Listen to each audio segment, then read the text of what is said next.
योगी कुंदन भी है, उनके पास भी कुछ इनपुट है। एक मिनट रोकूंगी। देखिए, किसानों ने एमएसपी का कानूनी अधिकार मांगा है, ये बड़ी खबर ब्रेक कर रहे हैं। स्वामीनाथन कमेटी की रिपोर्ट पर एमएसपी मिले, जिसकी मांग किसान लगातार करते भी आ रहे हैं। पराली पर नया अध्यादेश वापस लेने की मांग है। ये जो डॉक्यूमेंट तैयार किए गए हैं, डॉक्यूमेंट जो तैयार किए हैं, ड्राफ्ट जो तैयार किया है वो सौंपा है किसानों ने केंद्र सरकार को। विज्ञान भवन से ये बड़ी खबर ब्रेक हुई है। किसानों के खिलाफ जिस तरीके से मामले दर्ज हुए हैं उनको वापस लिया जाए। अमित, एक बार फिर से आपके पास आ रही हूं।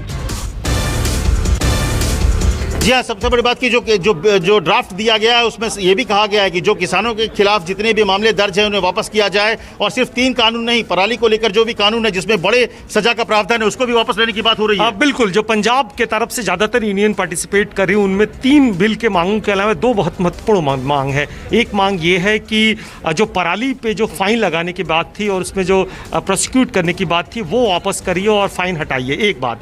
दूसरी बात ये थी कि जो बिजली में रिफॉर्म्स हो रहे पंजाब के तरफ से और उन्हें डर है कि रिफॉर्म्स के बाद जो उन्हें सस्ती और फ्री बिजली मिलती है वो खत्म हो जाएगी, इसका भी डर है। तो ये भी सुनिश्चित करना चाहते हैं कि चूंकि ये एक नेशनल इंटरेस्ट है, फार्मिंग है, लोगों का पेट भरने की बात है, तो इसमें बहुत सारी इंडस्ट्रीज को, बहुत सारे सेक्टर्स को सब्सिडाइज बिजली दी जाती है तो उन्हें भी दी जाए। और एक तरह से तो ये 2 पंजाब के लिए एडिशनल मांग है। लेकिन ओवरऑल जो एमएसपी का मांग है वो मुझे लगता है कि बहुत महत्वपूर्ण है, क्योंकि बहुत सारे फार्मर्स ने कहा, बहुत सारे उसने जो इनके सपोर्ट ग्रुप है उन्होंने कहा कि भाई मिनिमम सपोर्ट प्राइस सरकार तय करती है और सरकार तय करने के पीछे एक पूरा मैकेनिज्म होता है। मैकेनिज्म में आप उनके इनपुट कॉस्ट को जोड़ते हो तो कम से कम आप ये तो सुनिश्चित कराइए। हम तो एमआरपी मैक्सिमम रिटेल प्राइस की बात कर नहीं रहे, तो कम से कम जब आप कहते हैं कि हमने सरकार के लिए और तमाम की चर्चा है और मुझे लगता है इसका सकारात्मक पक्ष ठीक निकलेगा। सरकार की तरफ से लगातार उम्मीद जताई जा रही है। आपको लगता है कि आज आपकी बैठक अमित शाह के साथ हुई, बैठक में क्या बात हुई?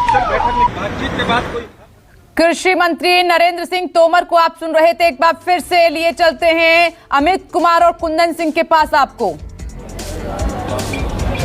जी हाँ विपनेश, मैं यही बता रहा था कि ये बहुत महत्वपूर्ण चीज़ है। किसान इस बात को लेकर सबसे ज़्यादा आशंकित है कि धीरे धीरे जो जिस तरह से बिल है, कानून है, उसके बाद एमएसपी तो खत्म होगा, क्योंकि जब प्राइवेट प्लेयर्स आएंगे तो वो एमएसपी के रेट से बहुत नीचे रेट पे खरीदना शुरू कर देंगे। और यही डर है कि बार बार जो सरकार बिल वापस से लेने की बात कर रही है, उनको सबसे ज़्यादा डर इसी बात का है कि जब बड़े प्लेयर्स आएंगे, जो प्राइवेट प्लेयर्स आएंगे, एमएसपी से नीचे जाएंगे। इसीलिए वो कह रहे हैं कि एक फिक्स कर दिया जाए कि एमएसपी से नीचे खरीदना। डर है कि वो मार्केट को कर्टेल कर लेंगे। एक बहुत छोटी सी बात समझ लीजिए कि अगर एमएसपी से सस्ती सामान प्रोक्योरमेंट करता है तो क्या आपको, अगर गेहूं की बात ले लें, पंजाब हरियाणा छोड़ दीजिए, तो क्या बिहार से, यूपी से, देश के दूसरे हिस्सों से गेहूं खरीदारी हो जाती है तो वहाँ की जो टॉप ब्रांडेड कंपनी है वहाँ आपको सस्ता तो नहीं बेचती ना।